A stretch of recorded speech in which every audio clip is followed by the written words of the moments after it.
I thought she loved me. I really did. She called me her protector, her future. But in the end, I was just the guy paying the bills. And the worst part, I still miss her. A couple nights ago, I got an email from someone who's been watching this channel for nearly a year. He said, I kept thinking I was different, that she really meant it when she said I saved her. But now I'm sitting in an empty apartment, wondering if I ever mattered at all. That line stopped me cold, because I've been there. I know that exact ache, the kind that sits in your chest and doesn't move, the kind that makes you question your own memories. I sat back, closed my laptop, and just stared at the ceiling for a while. Not because I didn't want to respond, but because his words pulled up everything I thought I'd buried. And it hit me again how easy it is to fall in love with hope, to believe you've finally found someone who sees you, not your past, not your scars, just you. And when that turns out to be a lie, it's not just the betrayal that hurts. It's the fact that you gave everything, and it still wasn't enough. If this story touches something in you, please hit that like button, leave a comment, and tell me where you're watching from. I read every single one. And if you're one of the people who's been coming back, video after video, thank you. Truly, you're the reason I keep telling these stories. You've helped build something that feels like more than just a channel. It feels like a lifeline. So no matter where you are in the world, if you've ever questioned your worth after loving the wrong person, this one's for you. Let me take you back to where it all started. The neon sign above us flickered pink and blue, casting shadows across Saranya's face as the rain poured down on Bangla Road. I'd only been in Thailand for a week, but standing there with her under that broken awning, I felt like I'd found something I didn't even know I was looking for. You're crazy, Calvin. She laughed, pulling me closer as the warm rain soaked through my shirt, dancing in the rain like teenager. Her English had that musical Thai accent that made even simple words sound like poetry. I was 48 years old, divorced, burned out from running a food truck business that nearly killed me, and here was this 21-year-old woman making me feel young again. Maybe I am crazy, I told her, wrapping my arms around her waist. The street was chaos around us, tourists stumbling between bars, tuk-tuks splashing through puddles, the constant thrum of music bleeding from every doorway. But in that moment, it felt like we were the only two people in the world. She reached up and kissed me, hard and desperate, like she was drowning and I was air. When we broke apart, she pressed her forehead against mine. You are my angel, she whispered. I wait so long for someone like you. I should have questioned it, should have wondered why a beautiful young woman would choose a broken-down American twice her age, but I was tired of questioning everything. Tired of the cynicism that had eaten away at my marriage, my business, my faith in people. I'd come to Thailand to escape, to find some peace after losing everything back in North Dakota. The food truck dream had turned into 18-hour days and mounting debt. My ex-wife had taken half of what little remained and moved on with her personal trainer. I was done with trying to fix things that couldn't be fixed. Tell me about North Dakota, Saranya said, as we found shelter in a 7-Eleven, sharing a towel the clerk gave us. Is cold there, yes? Snow? Her eyes were so bright, so curious. I found myself telling her about blizzards and wheat fields, about how the horizon stretches endlessly in every direction. Sounds lonely, she said, touching my arm. Good thing you come here. Find me. The way she said it, like fate had brought us together, made something tight in my chest finally relax. We spent the rest of that night walking through the rain-soaked streets, her hand in mine, talking about everything and nothing. She told me she worked at a bar down the road, but she wasn't like the other girls. I don't drink with customers, she said. I just serve drinks, talk to people. Lonely people, you know, like you. I didn't realize then how carefully she was studying me, learning what I needed to hear, how she filed away every weakness, every desperate hope I let slip. When we finally parted ways at dawn, she kissed me one more time. See you tonight? she asked. I nodded, already counting the hours. As I walked back to my hotel, the rising sun painting the sky orange and pink, I felt something I hadn't felt in years. Hope. Real, honest hope that maybe I could be happy again. Maybe I deserved to be happy again. Most foreign men, they come here and think Thai girls are toys, Saranya said the next evening at her bar. She was wiping down glasses behind the counter, moving with practiced efficiency. But you different. You listen when I talk. You ask about my family, my dreams. I'd arrived early, nervous like a teenager on a first date, and she'd smiled when she saw me. Not the professional smile she gave other customers, but something warmer. At least, that's what I told myself. I've never been good at the games, I admitted, nursing my beer. The bar was small and dimly lit, with maybe a dozen other men scattered around tables, each one staring at their phones or making awkward conversation with the staff. My ex-wife used to say I was too honest for my own good. Saranya leaned across the bar, close enough that I could smell her perfume, something sweet and floral that made my head spin. She was stupid woman then, she said firmly. Honest is good. Honest men don't lie, don't cheat, don't leave. There was something in her voice when she said that last part, a hurt that seemed real. My father left when I was 10. Go to Bangkok, find new family. Never come back. She straightened up, busying herself with the bottles. That's why I like older men. They know what they want. They stay. I wanted to reach across the bar and touch her hand, to comfort her somehow. I'm sorry about your father. She shrugged, but I could see the pain there. My mother, she worked very hard after that. 2 jobs, sometimes 3, but never enough money. That's why I come to Phuket, send money home for my little brother and sister. They still in school. The picture she painted was heartbreaking and noble. A young woman sacrificing for her family, working in a place that clearly wasn't her first choice. What would you do if you didn't have to work here? I asked. Her face lit up. Maybe have small business, hair salon or sell clothes. I'm good with hair. Always do my friend's hair in village. She touched her own hair self-consciously. But need money to start. Always need money. As the night wore on, she kept coming back to talk to me between serving other customers. She asked about my food truck, about cooking, about what I missed most about America. You miss snow, I think? She said with a knowing smile. I can see in your eyes sometimes. You get sad like you remember something far away. She was right, of course. I did get sad.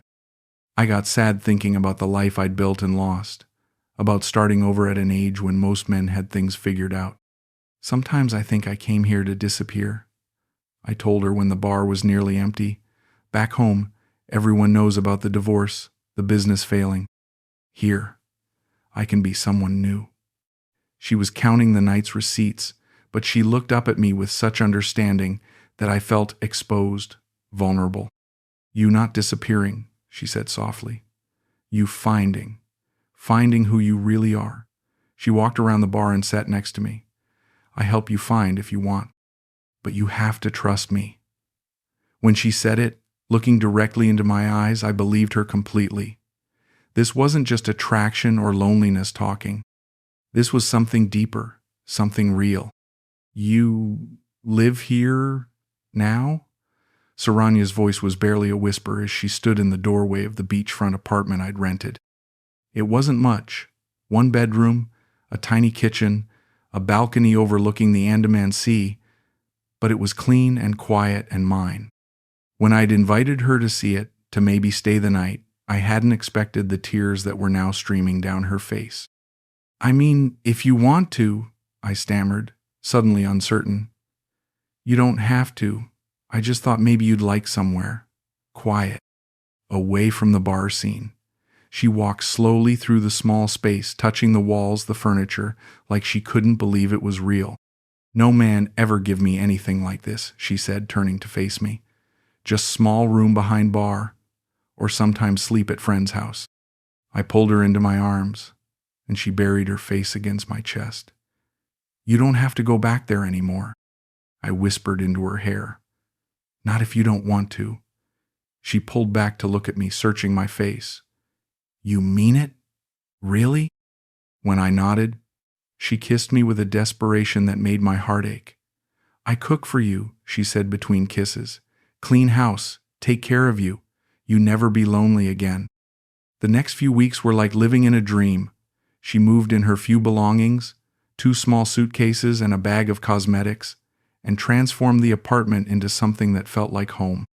She hung colorful fabrics on the walls, filled the refrigerator with Thai vegetables I couldn't pronounce, and played soft music while she cooked elaborate meals that filled the place with incredible smells. Try this, she'd say, feeding me spoonfuls of curry or soup, her face lighting up when I made appreciative noises. My grandmother's recipe. She'd teach me when I was a little girl. I bought her new clothes, sundresses, and sandals that made her look young and carefree.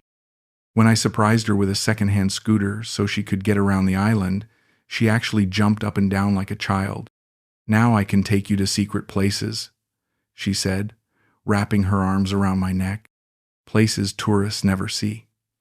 We spent lazy afternoons riding through small villages and hidden beaches, her arms tight around my waist, her laughter carried away by the wind. She'd point out temples and explain their history, buy mangoes from roadside vendors and feed them to me with her fingers. In the evenings, she'd post photos of us on her Facebook. Sunset dinners, motorcycle rides, lazy mornings in bed.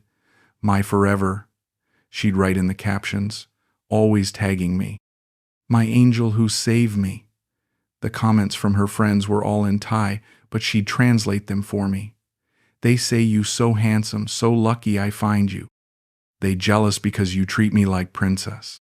I felt proud seeing those posts, seeing how happy she looked in every picture. For the first time in years, I felt like I was succeeding at something.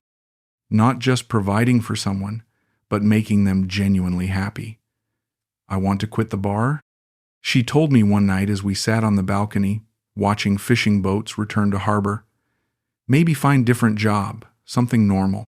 You don't have to work at all if you don't want to, I said, squeezing her hand. I can take care of us. She smiled and leaned against my shoulder. You so good to me, Calvin. Too good. Sometimes I think I'm dreaming. I kissed the top of her head, breathing in the scent of her shampoo. Then don't wake up, I whispered. Let's just stay in the dream. Something changed in the 3rd month, though I didn't want to admit it at first. Saranya started coming home later, always with explanations that made sense but left me with a hollow feeling in my stomach. My friend Nim, she have problem with boyfriend? She'd say, kicking off her shoes at 2 a.m. I have to help her, talk to her. You understand, right? I'd nod and pull her close, but she'd feel distant even in my arms, like part of her was still somewhere else. Her phone became a constant companion, buzzing with messages that made her smile in ways that didn't include me. When I asked who was texting, she'd wave her hand dismissively. Just friends from home, my cousin, nothing important. But she'd guard the screen when she typed, turning away so I couldn't see. The woman who used to share every detail of her day suddenly had secrets. Maybe we should go to Chiang Mai, I suggested one evening. Meet your family. I'd like to see where you grew up. Her face went tight for just a moment before she smiled. Maybe someday, but family very traditional. Need time to prepare them for Farang boyfriend. It made sense, I supposed, but everything seemed to need time lately. Time to think, time to plan, time to wait. When I offered to help her start the hair salon she'd talked about, she hesitated. Business very complicated here, she said. Need special permits, Thai partner. Maybe better to wait. Save more money first. But she never seemed interested in looking into it, never asked me to help with research or planning. It was like the dream had been enough, and now that I was offering to make it real, she didn't want it anymore. Her cousin Ploy started showing up more often, always needing something. She have emergency, Saranya would explain, asking me for 5,000 baht for medical bills, or 10,000 for her motorcycle repairs. Family help family. I pay you back. But the paybacks never came, and the emergencies never seemed to end. When I gently suggested that maybe Ploy was taking advantage, Saranya's eyes flashed with anger. "You don't understand Thai culture," she snapped. "We not like American. We take care of family no matter what." It was the first time she'd been truly angry with me, and I backed down immediately. But the doubt had been planted. Was I being too Western in my thinking, or was something else going on? The moods got worse. Some days she'd be the sweet, affectionate woman I'd fallen for, cooking my favorite dishes and curling up against me to watch movies. Other days she'd be distant and irritable, finding fault with everything I did. "You leave towel on floor again," she'd complain. Or, "Why you always want to stay home? I'm young woman. I want to go out, have fun."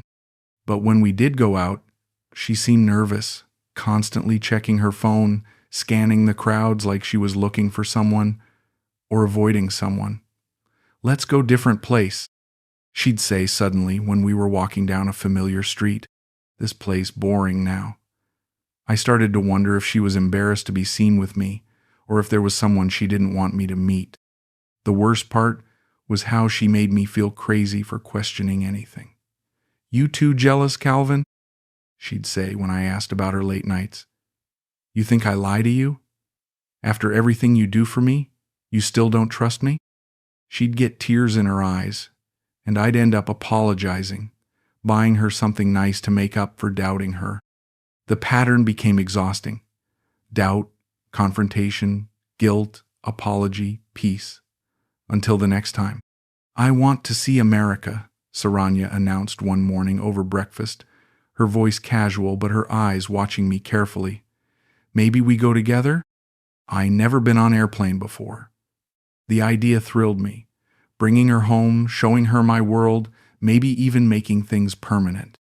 "We could visit my sister in Fargo," I said, already imagining the looks of envy from the guys back home. "She'd love to meet you." But getting a tourist visa for a young Thai woman with no job, no property, and no ties to keep her in Thailand was complicated. "You have to sponsor me," she explained after talking to someone she called a visa consultant. "Show them you have enough money. Promise to bring me back." The forms were endless. Financial statements, letters of invitation, proof of our relationship. I found myself documenting our entire courtship for immigration officials who would judge whether what we had was real. "Need photos together?" she said, staging elaborate shots around Phuket. "And maybe you write letter about how much you love me, how we want to get married someday." I poured my heart into that letter, describing how she'd changed my life, how I couldn't imagine a future without her. Reading it back, I realized how desperate I sounded, how much I'd invested in someone I'd known for just a few months. The visa consultant, a Thai woman named Siraporn who worked out of a cramped office above a massage parlor, asked for more money every time we met. "Processing fee," she'd explain, or document translation cost, or embassy contact fee. Each payment was a few thousand baht, nothing that would break me but adding up to real money. "She very good," Saranya assured me. "My friend get visa through her, no problem." But weeks passed with no progress. "Embassy very slow," Siraporn would say when I called to check. "Maybe need more supporting documents." She suggested I send money to Chiang Mai to help establish Saranya's ties to Thailand, property documents for her mother, business registration for her uncle. "Show she have reason to come back," Siraporn explained. It made sense legally, but every payment felt like I was funding something I didn't understand. Then, just as suddenly as she'd brought it up, Saranya seemed to lose interest in the whole plan. "Maybe America too cold for me," she'd say when I asked about the visa application. "Maybe I get homesick." When I suggested we could live in California or Florida, somewhere warmer, she'd change the subject. "Why we need to leave Thailand? We happy here, right?" But we weren't happy. Not anymore. The visa process had introduced a business-like quality to our relationship that felt wrong. Everything had become transactional. Her cooperation for my money, her affection for my patience with the delays. "You want me to come to America because you love me or because you want to show me off?" she asked one night after I'd pressed her about moving forward with the application. The question stung because there was truth in it. Part of me did want to show her off, to prove to everyone back home that I'd landed on my feet after the divorce, that I could attract a young, beautiful woman who genuinely cared about me. But sitting there looking at her, I realized I wasn't sure what was genuine anymore. The woman I'd fallen for had been simple and direct. This version was full of complications and contradictions I couldn't untangle. "I just want us to be together," I said. But even as I said it, I wondered if what we had was worth preserving. The easy joy of those first months felt like something that had happened to someone else. Now every day was a negotiation, every conversation a careful dance around topics that might trigger an argument or a mood. Maybe she was right to be reluctant about the visa. Maybe what we had wouldn't survive being transplanted somewhere else. The truth came like a slap across the face on a Tuesday morning when I wasn't expecting it. I'd gotten up early to make coffee and heard Saranya talking on her phone in the bedroom, her voice soft and intimate in a way that made my stomach clench. She was speaking Thai, but I caught one word that made my blood freeze. Tirak, darling. The same word she called me, but she was saying it to someone else. When she came out of the bedroom 20 minutes later, I was sitting at the kitchen table trying to keep my hands steady around my coffee mug. "Who was that?" I asked, trying to sound casual. She didn't even pause in her morning routine. "Just my friend from home," she said, moving around the kitchen like nothing had happened. "She have boyfriend problems, call me early." But there had been something in her voice during that call, a tenderness I recognized because she used to use it with me. My hands were actually shaking as I got dressed for the day. I told myself I was being paranoid, that my insecurity was making me hear things that weren't there. But the seed of doubt had been planted, and it grew throughout the day like a cancer. That evening, at a small bar near the beach, a bartender named Jim, an older Australian who'd been in Phuket for years, pulled me aside.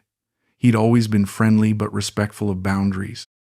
Tonight he looked uncomfortable, like he was about to deliver bad news. "Mate, I don't know if I should say this, but..."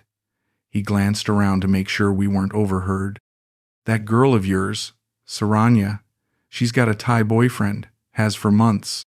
The words hit me like a physical blow. "That's not?" She wouldn't. But Jim's face was full of pity. The kind you give someone whose house is burning down while they're still talking about redecorating. "I've seen them together, Calvin, at places you guys don't go. She's not hiding it from the Thai community, just from you." He ordered me a whiskey I didn't want. "You're not the first Farang she's done this with, mate. There was a German guy last year, older bloke like yourself, same story." I stumbled home in a fog, my mind racing through every conversation, every late night, every unexplained mood change. It all made perfect sense now. All the pieces I'd been trying to force into the wrong puzzle. When I got to the apartment, Saranya was getting ready to go out, putting on makeup in the bathroom mirror. "Where are you going?" I demanded, my voice harsher than I'd intended. She looked at me in the mirror, and for a moment I saw something I'd never seen before. Calculation. Cold, careful calculation. "Meet friends," she said simply. "You can come if you want." But we both knew I wouldn't be welcome where she was going. "Is there something you want to tell me?" I asked, giving her one last chance to be honest. "About your friends? About what you do when you're not here?" She turned to face me fully, and the mask finally dropped. The sweet, grateful girl I'd fallen for disappeared, replaced by someone harder, older than her 21 years. "What you want me to say, Calvin? That I lie to you?" "Okay, I lie. That I have Thai boyfriend?" "Okay, I have boyfriend." Her English was suddenly crisp, precise, like she'd been hiding how well she really spoke. "You want me to say thank you for money, for apartment, for taking care of me? Thank you. But you never asked me to love you." The words cut deeper than I'd expected. She was right. I'd never asked if she loved me. I just assumed, hoped, convinced myself that her gratitude and affection were the same thing. "So what am I to you?" I asked, though I already knew the answer. She was applying lipstick now, getting ready to go see the man she actually cared about. "You are sponsor," she said, not unkindly, but with brutal honesty. "Good man, kind man, but sponsor." She gathered her purse and keys. "I never tell you I love you. I never promise you forever. You hear what you want to hear." At the door, she paused and looked back at me. "You want Thai girl to love you? Find one who choose you, not one who need you." Big difference. After she left, I sat on the couch in the dark for hours, replaying every moment of the past 6 months. How had I been so blind? How had I mistaken need for love, transaction for affection? The worst part wasn't the betrayal. It was realizing that there had been no betrayal at all. She'd never promised me anything I could hold her to. I'd built an entire fantasy around a business arrangement, and then blamed her when reality didn't match my delusions. I checked into the Paradise Motel at 3 in the morning, a place so far from paradise that the name felt like a cruel joke.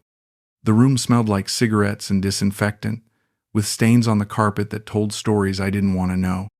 But it was away from the apartment, away from the bed where I'd held someone who was never really mine.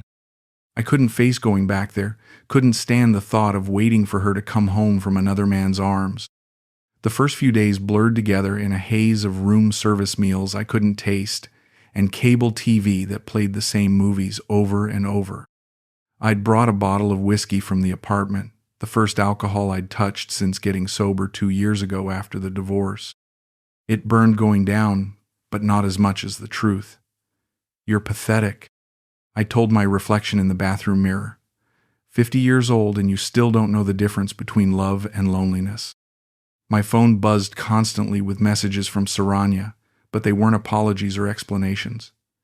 "When you come home, need money for electricity bill. Why you acting like child?"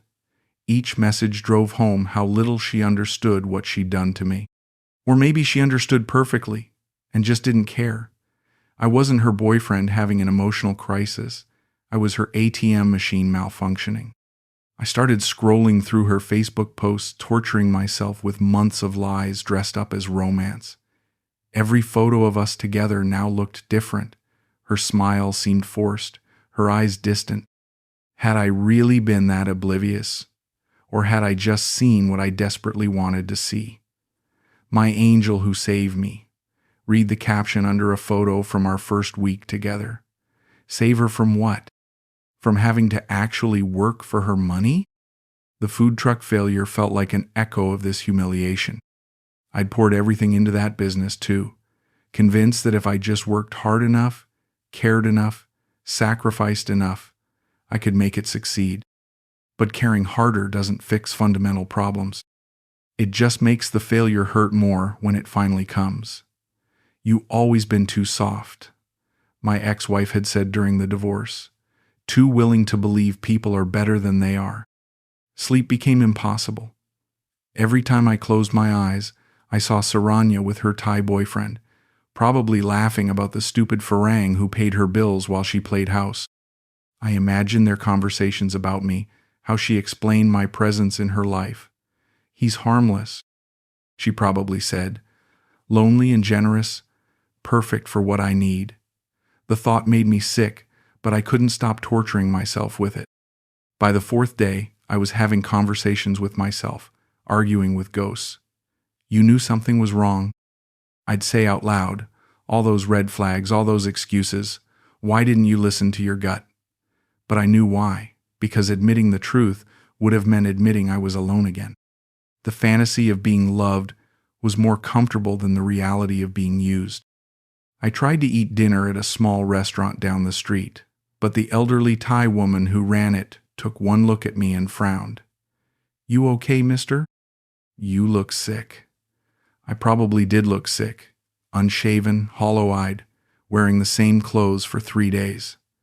"Girlfriend trouble?" I mumbled, and she nodded knowingly. "Ah, young girl? Yes? Thai girl?" When I nodded, she patted my shoulder. "You not first, you not last, but you learn." Learn what? That I was too old, too desperate, too stupid to recognize a business transaction when I was living in it. That coming to Thailand had been just another form of running away, like the food truck, like the marriage before that. I'd spent my whole life looking for something to fix me from the outside, never realizing that the problem was internal. No woman, no business, no geography could fill the hole where my self-respect should have been. I went back to the apartment on a Sunday morning, telling myself I just needed to collect my things and settle accounts. But really, I was hoping for something else, an apology, an explanation, maybe even a fight that would give me the chance to feel righteously angry instead of just ashamed. The door was unlocked, which surprised me. I'd expected to have to knock, to face the awkwardness of asking permission to enter what had been my own home. Saranya was in the bedroom, folding clothes into the same 2 small suitcases she'd arrived with 6 months ago. She looked up when I entered, and for a moment I saw something like sadness cross her face. "You come back?" she said simply. "I think maybe you go to America, not tell me." There was no drama in her voice, no anger or guilt. She was just stating facts, the way she'd stated that I was her sponsor. "Are you leaving?" I asked, though the answer was obvious. She nodded, continuing to pack. "Lease is your name, but I cannot pay. And," she paused, seeming to choose her words carefully, "is better I go. For both." I sat on the edge of the bed where we'd spent so many mornings talking about our future, watching her erase herself from the space I'd imagined we shared. "Where will you go?" I found myself asking, though I wasn't sure I wanted to know. "Back to Chiang Mai for a while. My boyfriend." She caught herself, glanced at me, then continued. "He have job in Bangkok. Maybe I go there." It was the first time she'd acknowledged the boyfriend directly, without pretending or deflecting. The honesty was almost refreshing, after months of careful lies. We packed in silence for a while, moving around each other like polite strangers. She left behind the clothes I'd bought her, the jewelry, everything that came from me. "You keep," she said when I gestured toward a dress hanging in the closet. "I don't need." It felt like she was editing me out of her story as efficiently as she was leaving the apartment. When her suitcases were closed and waiting by the door, she reached into her purse and pulled out a small gift box. "For you," she said, pressing it into my hands. Inside was a gold Buddha pendant on a thin chain. "You good man, Calvin. Really, you deserve to be happy." She fastened it around my neck, her fingers gentle against my skin. "But you cannot buy happy. Have to find inside." I wanted to argue with her, to point out all the ways she'd deceived me, all the promises she'd implied without making. But looking at her face, serious and somehow older than I'd ever seen it, I realized she was giving me the closest thing to wisdom I was likely to get from this situation. "Thank you," I said, though I wasn't sure what I was thanking her for. The pendant, the lesson, the months of believing I was loved. She picked up her suitcases and walked to the door, then turned back one last time. "You stay in Thailand?" she asked. I shrugged. I hadn't thought that far ahead. "If you stay, find good woman. Not bar girl, not girl who need money. Find woman who choose you because she want you, not because she need you." It was the same advice she'd given me the night the truth came out, but it sounded different now. Less cruel, more genuine. After she left, I sat in the empty apartment for hours, listening to the waves crash against the beach below. The Buddha pendant felt warm against my chest. She was right. I was a good man. Naive, desperate, willingly blind to obvious truths, but good. That had to count for something. Maybe being good wasn't enough to guarantee happiness, but it was better than being bitter. I thought about calling her back, trying to negotiate some version of our arrangement that acknowledged the reality of what it was. But that would have been another form of delusion. What we'd had had probably been over before it really began. The only question now was what I'd do with whatever came next. The beach was empty at sunrise, just me and the fishermen hauling their nets onto the sand. I'd been walking for hours, trying to exhaust myself enough to sleep, but my mind kept racing in circles. 6 months ago, I thought I was starting a new chapter. Now, I felt like I was back to page 1, older and more confused than when I'd started. The Buddha pendant caught the early light, and I found myself touching it like a talisman against my own stupidity. I sat on a piece of driftwood and watched the boats return from their night's work. These men had real purpose, real skills, real relationships with people who depended on them for something more than money. When had I stopped being useful in any meaningful way? The food truck had been an attempt at usefulness, but I'd approached it like everything else in my life, with more enthusiasm than understanding, more hope than planning. An older German man jogged past, nodded at me, then stopped and jogged back. "You okay?" he asked in accented English. "You look like you've seen a ghost." I almost laughed. I had seen a ghost. The ghost of who I thought I was, who I thought I could be with the right woman in the right place. "Girlfriend trouble," I said, using the same phrase I'd given the restaurant owner. He winced sympathetically. "Ah, Thai girl?" When I nodded, he sat down on the sand beside me. "How long?" "6 months, I said. He whistled low. "Not so bad then. I had 3 years with mine before I figured it out. 3 years and about 50,000 euros. He pointed to a small house visible through the palm trees. "Still here, though. Still stupid, but not as stupid as before." There was something comforting about meeting someone further down the same path, someone who'd survived the crash I was still experiencing. How do you get past feeling like an idiot?" I asked. He laughed, not unkindly. "You don't. You just get comfortable with being an idiot. We all are, you know. Anyone who comes to Thailand looking for love instead of finding himself first. But maybe being an idiot is better than being bitter." He stood up, brushed sand off his shorts. "You staying in Thailand?" I shrugged. "Then make it mean something. Learn the language. Learn the culture. Learn who you are when you're not trying to rescue anyone." After he left, I pulled out my phone and opened a new message to my sister back in Fargo.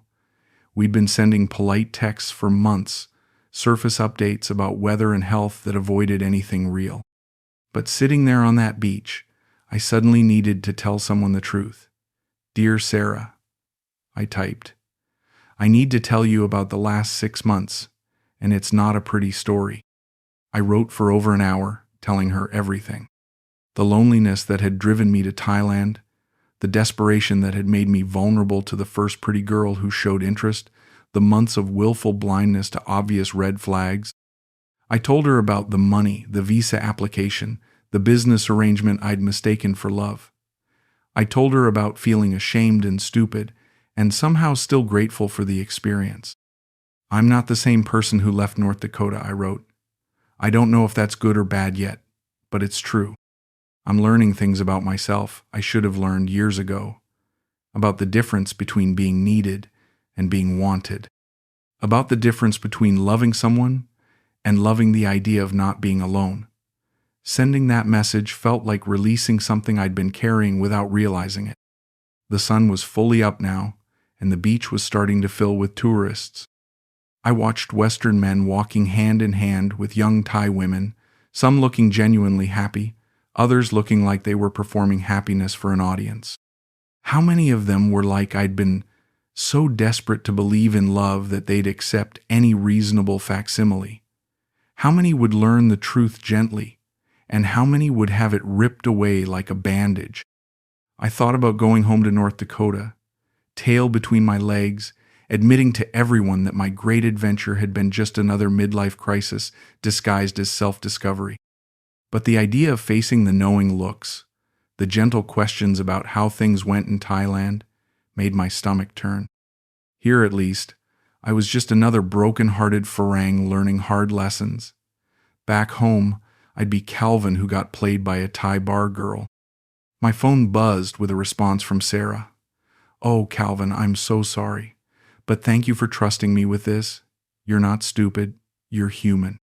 And humans make mistakes when they're hurting. The question is, what you do next." She was right, of course. The shame and anger were just ways of avoiding the real question: what kind of man did I want to be moving forward? Standing up from the driftwood, I realized I wasn't ready to leave Thailand yet. Not because I was running from anything anymore, but because running towards something else felt premature. I needed to learn how to be alone without being lonely, how to be useful without being used.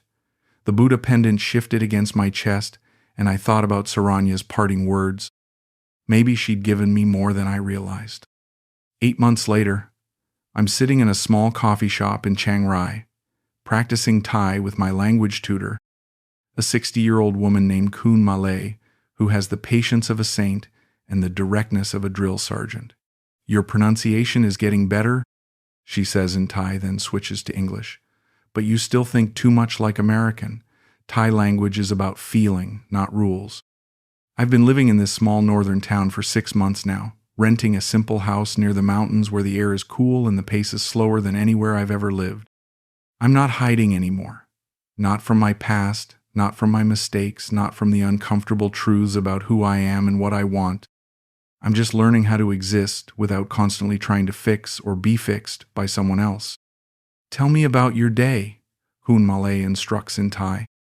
I describe my morning routine: coffee on the porch, reading Thai newspapers with a dictionary, volunteering at the local animal shelter where communication happens more through actions than words. It's a simple life, almost boring by the standards of my old existence. But there's something peaceful about days that don't revolve around managing someone else's emotions or trying to decode hidden meanings in every conversation. The animal shelter work has been unexpectedly healing. Dogs don't lie about their affections. When they're happy to see you, it's genuine, and when they're not interested, it's nothing personal.